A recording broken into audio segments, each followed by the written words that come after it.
I used to be the kind of girl who made a big deal about birthdays, just never my own.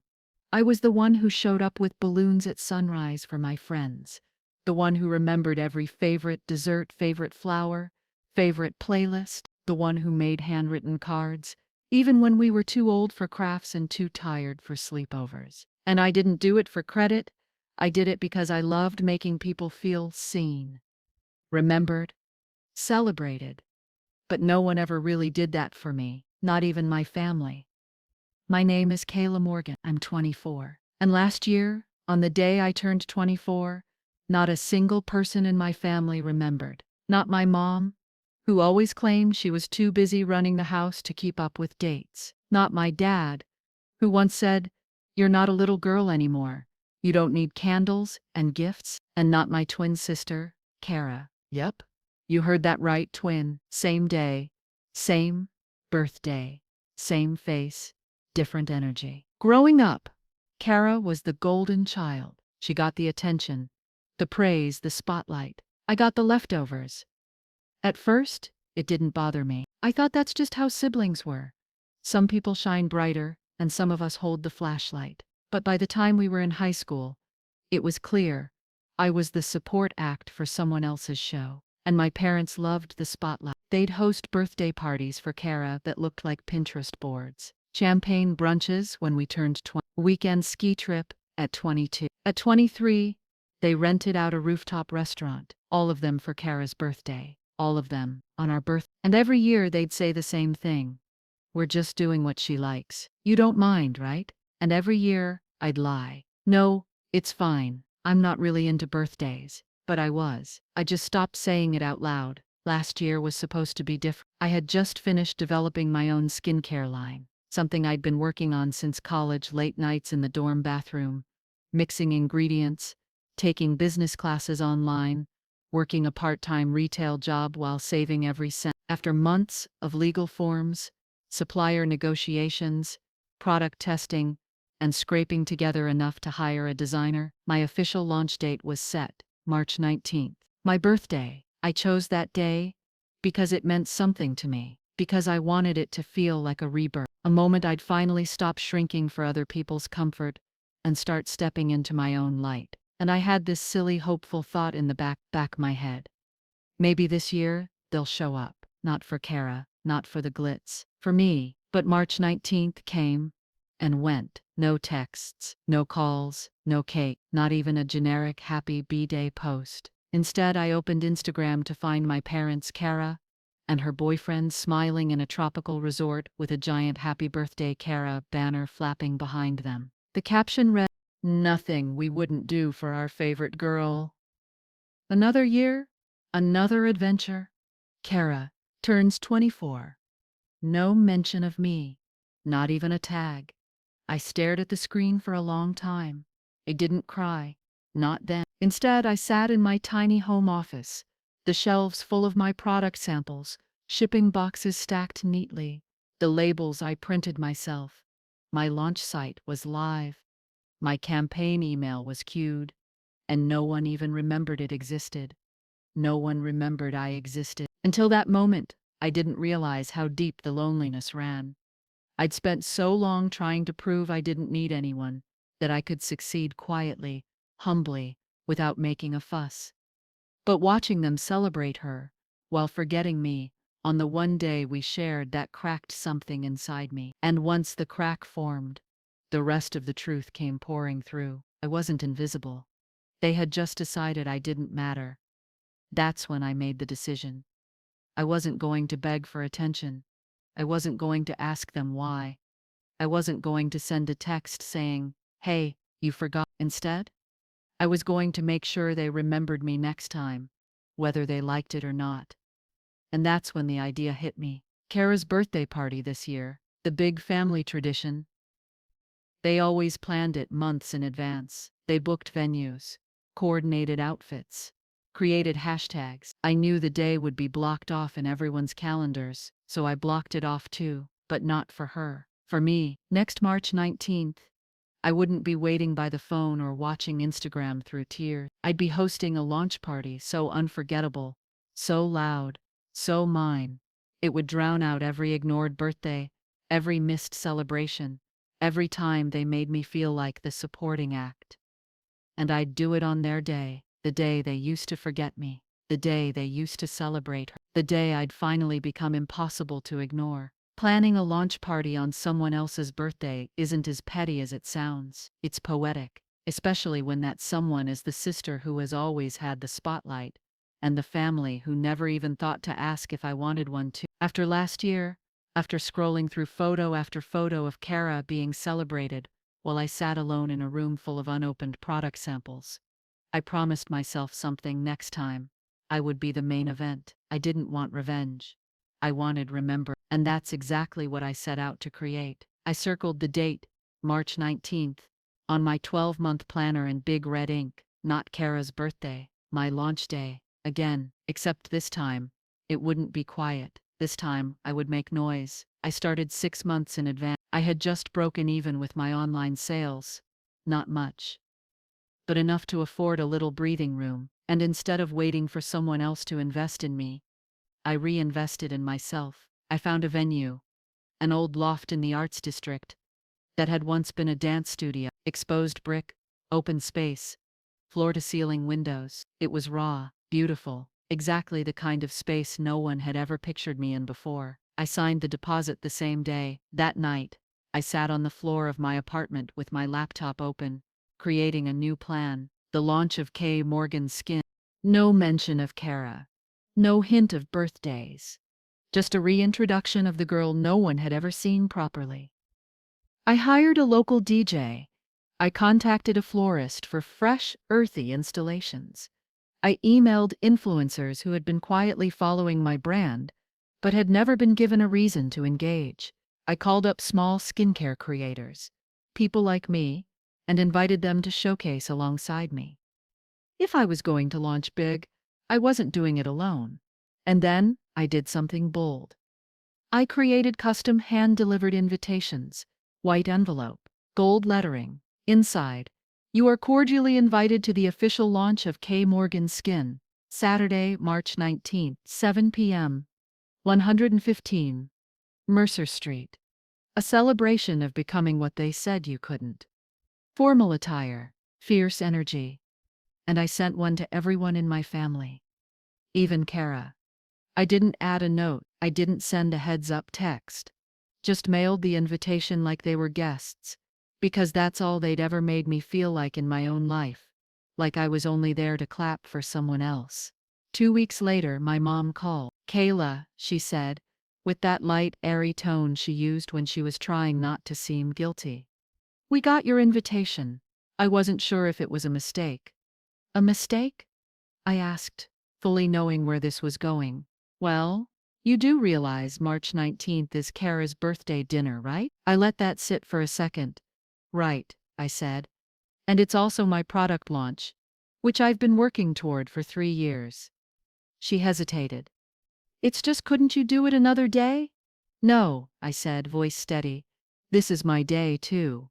She didn't like that. She said I was being dramatic, that I was creating tension where there didn't need to be any. That Kara had already booked a restaurant, already made plans. "So did I replied. "6 months ago." She sighed, paused, then offered the most condescending olive branch imaginable. "Well, maybe we can swing by after dinner." Swing by. Like it was a side event. Like I was a side event. That call lit a new kind of fire in me. I wasn't just doing this to make a point anymore. I was doing this to reclaim a lifetime of being overlooked. The following months, things accelerated. I poured myself into the product line, rebranding the packaging, updating the website, writing new copy that was bolder, more confident, like the version of me I was finally becoming. I posted teaser videos on TikTok. I sent PR samples to micro-influencers. I partnered with a local nonprofit that helped girls start businesses and pledged a portion of launch night sales to their scholarship fund. I wasn't just building a party, I was building presence. And people noticed. By February, I had 30 confirmed RSVPs, including a few names that made my jaw drop. One was a beauty editor I'd followed since I was 19. Another was a YouTuber with 250K subscribers who messaged me saying, "I love your story. I'll be there." And then Kara posted her birthday invite on Instagram. "Can't wait to see all my favorites at the Fountain Room this year. Big 25 coming up." The party was scheduled for the exact same night. I didn't flinch. I didn't change my date. I just smiled because for once, we weren't sharing anything. Not the guest list, not the table, not the cake, not the spotlight. And when the RSVPs rolled in, more of our mutual friends said yes to mine. Even a few of Kara's forever friends messaged me saying, "Honestly, I've been meaning to try your line. Can't wait to celebrate you." I didn't gloat. I didn't say a word.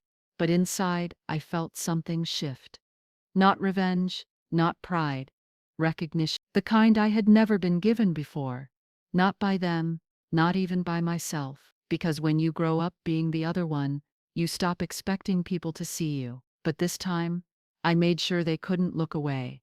And the best part, I didn't need to raise my voice to do it. I let my work speak. I let my story speak. And I let my silence say the rest. The week before the party, I was in the loft finalizing the layout when my dad texted me, "Hey, we feel bad that everything's on the same day. Maybe we can come early to yours before dinner." I stared at the message, thumb hovering over my phone. I almost wrote back, "It's okay." I almost said thanks for thinking of me. But then I thought about all the years I'd made myself small just to stay welcome. And I realized I didn't want them early. I didn't want them at all, unless they were there for me, fully, not out of guilt or obligation. So I typed back, "No worries. There's no need to squeeze me in," and I hit send. I don't know what they expected, but I knew what I expected.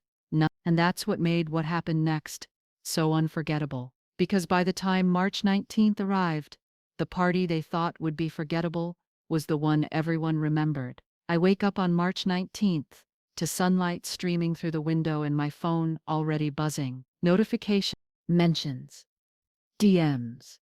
My launch video from the night before has already hit 12,000 views. And it's not even 9 a.m. The captions people are posting? "Supporting this incredible founder today.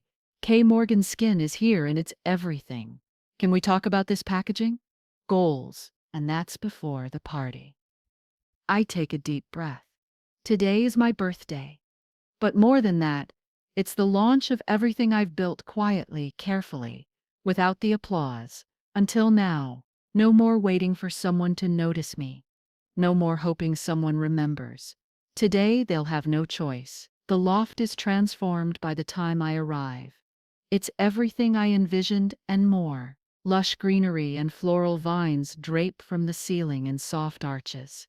Floating candles flicker in suspended glass holders. A glowing display of my product line, cleansers, serums, lip tints, stands on a gold-framed table at the center. The lights are warm. The music is already humming low through the speakers. And my name, K. Morgan Skin, is backlit in soft neon against a white silk curtain. It looks expensive. It looks intentional. It looks like someone who knows exactly who she is. I do one final walkthrough in my outfit. A silky emerald green jumpsuit that hugs just right, paired with gold heels and a small necklace with my initials. My hair's swept into a soft bun with loose strands curled around my face. Natural glam makeup. Just enough glow. I look like I belong in my own story. And for once, I do. At 6:50 p.m., the first guest arrives, then another, then 10 more, then 20. By 7:15, the room is full. Photographers snap pictures near the branded step and repeat. The DJ's playlist pulses with confidence. Tables are stocked with mini gift bags of sample kits, wrapped with green ribbon and thank you cards signed by me. People are hugging, laughing, trying products at the tester bar, tagging me in every post. The energy is electric. And then someone taps my arm. I turn to see Mariah, one of Kara's oldest friends. She looks stunning in a silver cocktail dress, a drink in her hand, smiling like we've known each other forever. "I wasn't going to miss this," she says. I blink. "You're not at Kara's thing?" She shrugs. She's doing some dinner at the fountain room. Honestly, it's always the same. This is fresh. This is you. I'm so proud of you, Kay. Proud of me? Not Kara. Me. I want to cry. Instead, I hug her. Thank her. Float around the room like the version of myself I used to think I'd never get to be. I take selfies with creators. I explain the story behind the product names. I give a short speech. Nothing formal, just a toast with my sparkling drink in hand. Thank you for showing up, I say. Not just tonight, but for believing in the things built quietly, without a spotlight. Today isn't just my birthday. It's proof that you don't need permission to take up space. You just need to claim it. The applause is real. The cheers echo through the loft. And in that moment, I don't care who's at Kara's dinner. I don't care what they posted or how many candles are on her cake, because this celebration is mine. Around 9 p.m., I'm standing near the dessert table when I see it, a text from Kara. So, you threw a whole party on my birthday? Cute. I stare at the screen, blinking. I expected a reaction, a snide comment, but not this soon, not mid-dinner. I don't answer right away. I don't need to. But 10 minutes later, another message arrives. People are leaving. They're going to your thing. WTF. I exhale slowly. The sweet part of me wants to respond gently, to say, you never asked me how I felt when you did this for years. To remind her that we share this day.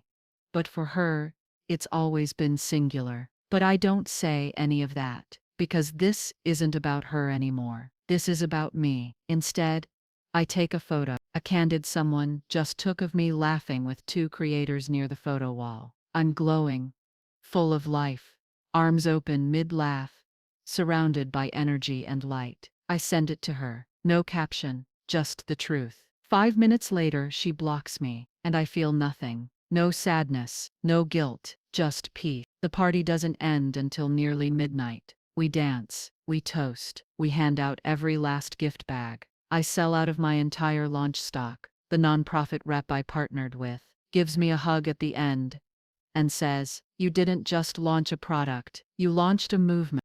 I laugh through the lump in my throat. Because I know what she means. This wasn't just about skincare. It wasn't even about a birthday. It was about showing up for yourself when no one else will, and watching the world finally follow. The next morning, my apartment is quiet again, but I'm different. I sit with a cup of tea, scrolling through the posts. Photos of the party fill my feed, stories tagged, reviews already pouring in. One influencer's TikTok hits 100K views before noon. I even get an email from a small beauty boutique asking to carry my products in store. And just when I think the moment's over, I open a message from someone unexpected. My aunt. Kayla, I just wanted to say I'm sorry. I didn't know how much you've been doing on your own. We should have seen it sooner. Last night was incredible. Your mom's still fuming, but honestly, you earned every bit of that spotlight. Happy birthday. Truly. I read it twice. Not for validation, not for approval. Just because it feels like someone finally saw me. And that's more than a party. More than a launch. That's the girl I used to be, standing in the corner of Kara's birthday, clapping with a fake smile, finally being heard. Success is loud in a way that silence never was. And now that they've heard me, now that everyone has, it's like the silence that used to surround me doesn't fit anymore. The morning after the party, I expected a crash. Emotionally, physically, maybe financially too. But instead I wake up feeling clear.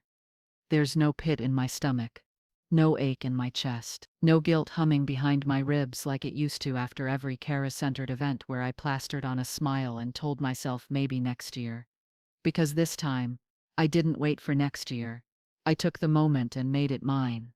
And the world noticed. By Tuesday, I'm getting emails from boutiques, podcast invites, and even a feature request from an indie women's business magazine. They say they want to spotlight female founders reshaping the beauty space. I read the email twice, just to let it sink in. They didn't say Kara's sister. They said Kayla Morgan. My name, my brand, my work. And with every ping of my inbox, every follow, every repost, it becomes clearer. I didn't just step into the spotlight. I built it. And for the first time in my life, it's shining where it always should have. Of course, with attention comes whispers. 2 days after the launch, my mom calls again. I let it go to voicemail. Then she texts. We need to talk. It's not okay how you humiliated your sister like that. I blink at the screen. Humiliated? As if my presence, my existence is something to be ashamed of. As if Kara has a monopoly on being celebrated. I don't reply. I don't need to. A few hours later, I get a DM from someone I barely know. A mutual from college. Is it true your parents are upset because more people came to your launch than Kara's dinner? Wild how threatened people get when you finally win. I laugh out loud. Because yeah, that's exactly what's happening. It's not that I hurt them. It's that I didn't stay in the background. It's that I took a date they claimed as hers and turned it into a declaration. I didn't throw a party to compete. I threw it to exist. And somehow, that's what made them crumble. 2 weeks later, I go home. Not for them. Not to apologize. But because a local boutique in my hometown is stocking my line for a pop-up event, and the owner asked if I'd like to do a meet and greet, I say yes. Because this time, I want to be seen. When I walk into the shop that Saturday afternoon, I see my products displayed in a clean, glowing setup. White shelves, minimalist signs, soft greenery. A photo of me stands in a small frame. Meet the founder, Kayla Morgan, local entrepreneur, skin advocate. I almost cry when I see it, because that's not the girl they ignored anymore. That's the woman I've become. The shop is filled with chatter, customers trying samples, asking questions. I answer them with ease. I'm not hiding behind a keyboard or screen. I'm here. And then, I see her. Kara, standing near the back of the store, arms crossed, wearing her usual air of superiority like a scarf. Her makeup's perfect, her hair in place, but her eyes are sharp, unreadable. She doesn't come closer, doesn't say anything, just watches. I could walk over, I could say something kind, like thanks for coming. I could be the bigger person again, but I don't. Because I've been the bigger person my whole life, and all it ever did was shrink me. Instead, I hold her gaze for a moment, not with hatred, not with anger, just clarity. And I turn back to the customer in front of me, answering her question about how to use the resurfacing serum. Kara leaves 15 minutes later, no words.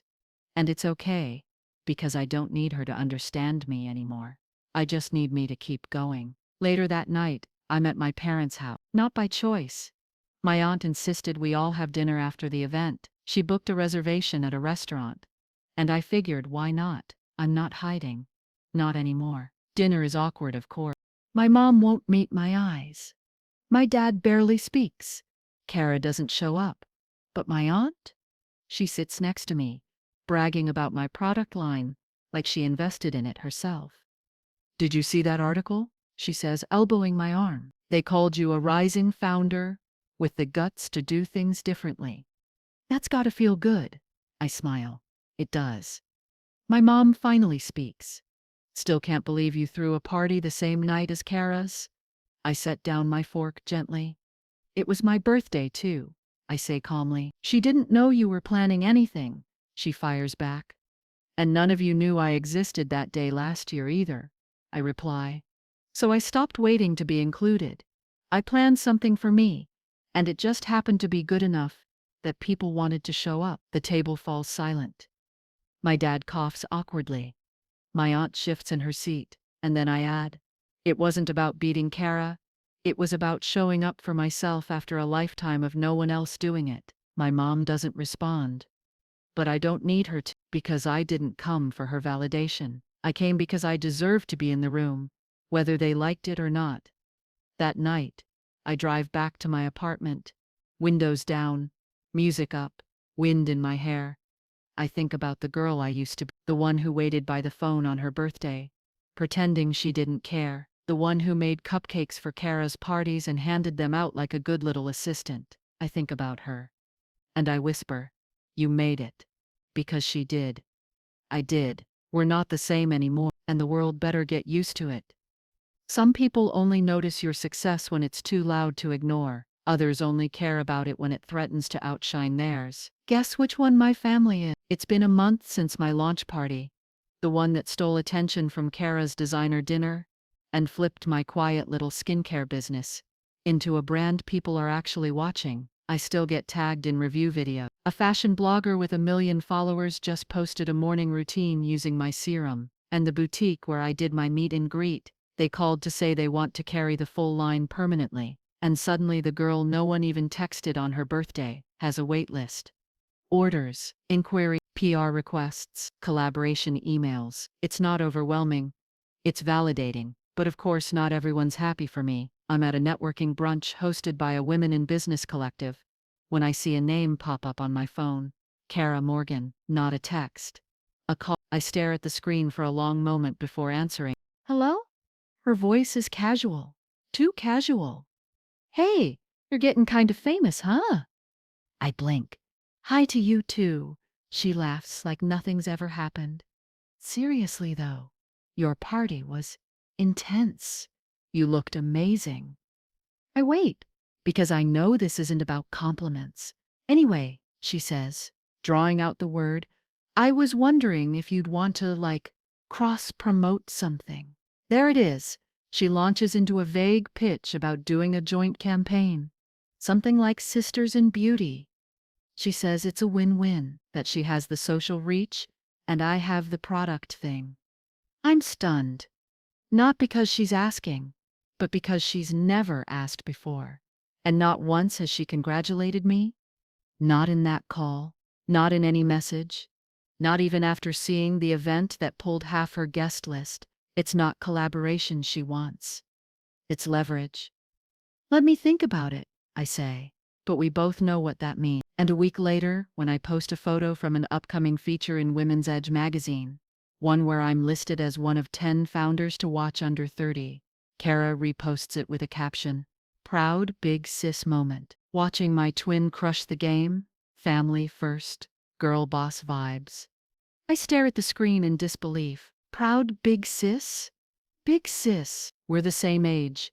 And we both know she hasn't called me sis in years, at least not kindly. The comments roll in quickly. Wait, y'all are twins? Love this energy. Slay queens. And I realize she's trying to reclaim me. Not apologize. Not rebuild.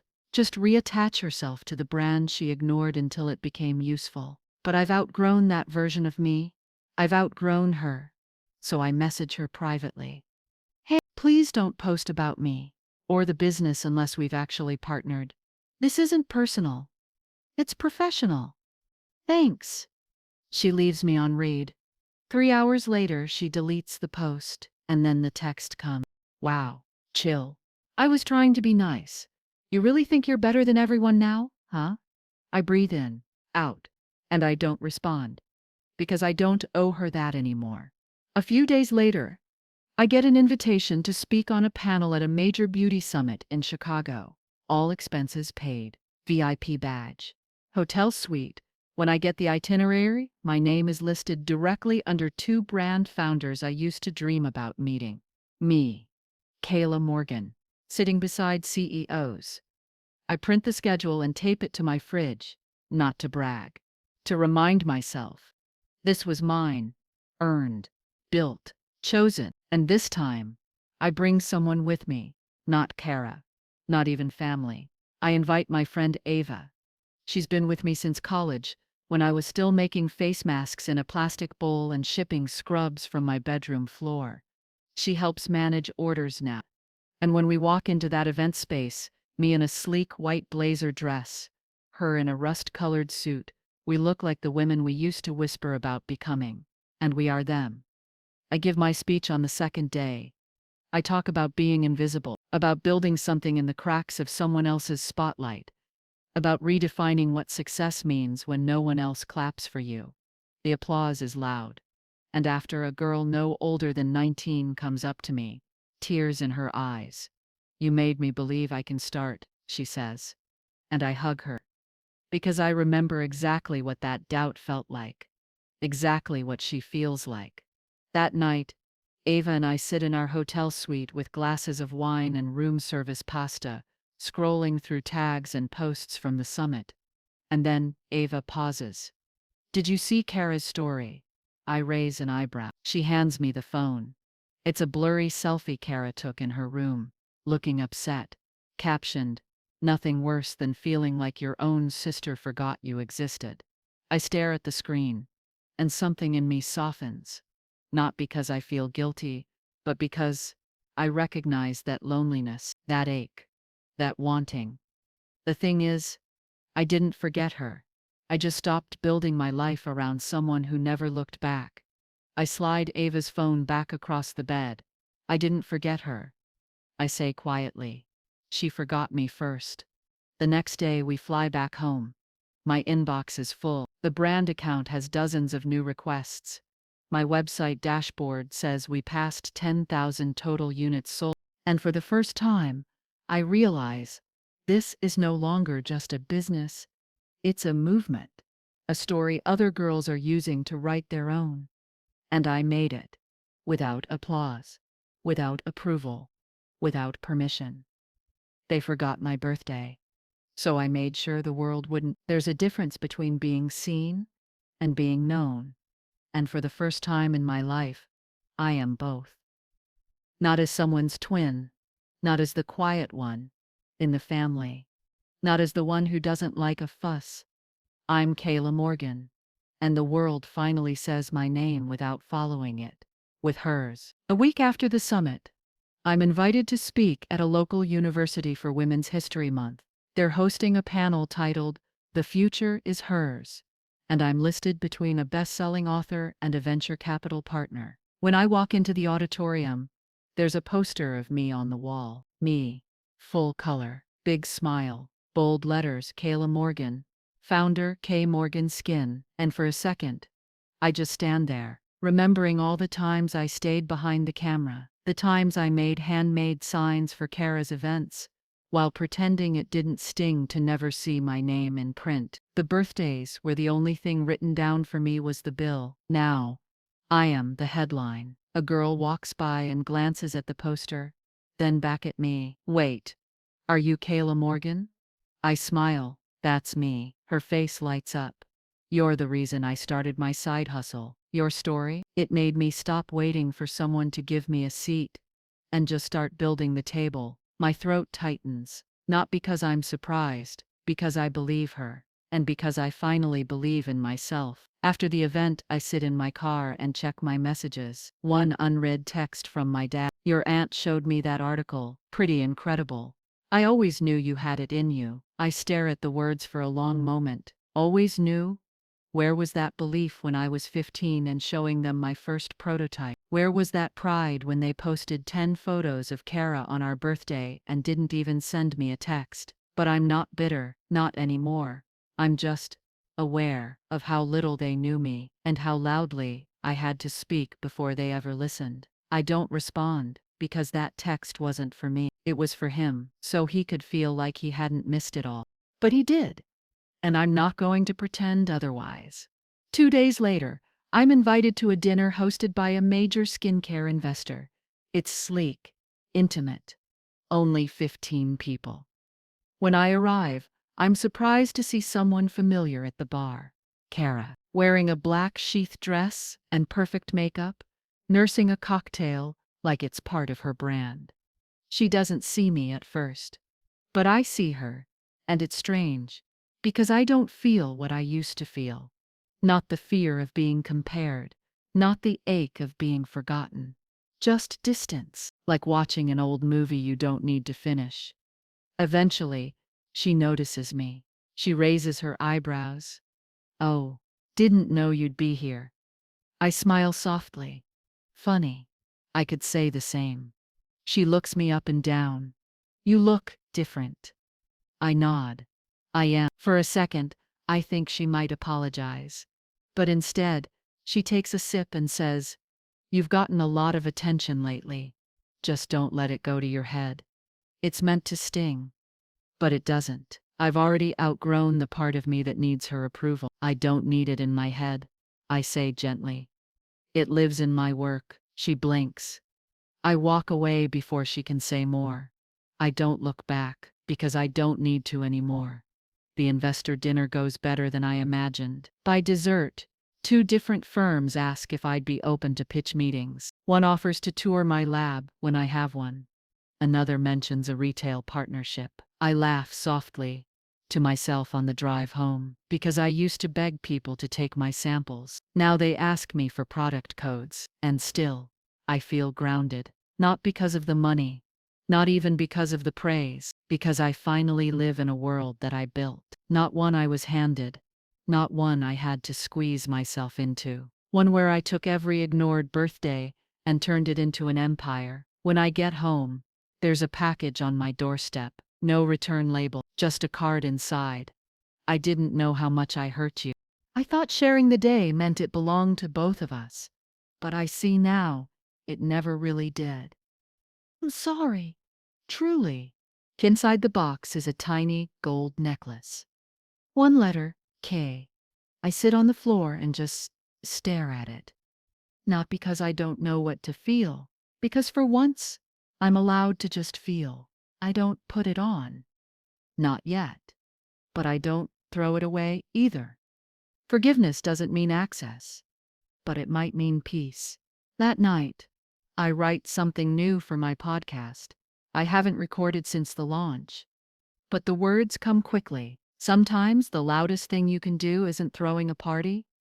It's becoming someone who no longer needs to be invited. To the girl who sat alone on her birthday. I see you. And soon, so will everyone else. I record it in one take. No edits. Just truth. And I schedule it for release on March 19th. Again, because they'll always remember her birthday. But now, they'll remember mine too. March 19th comes again.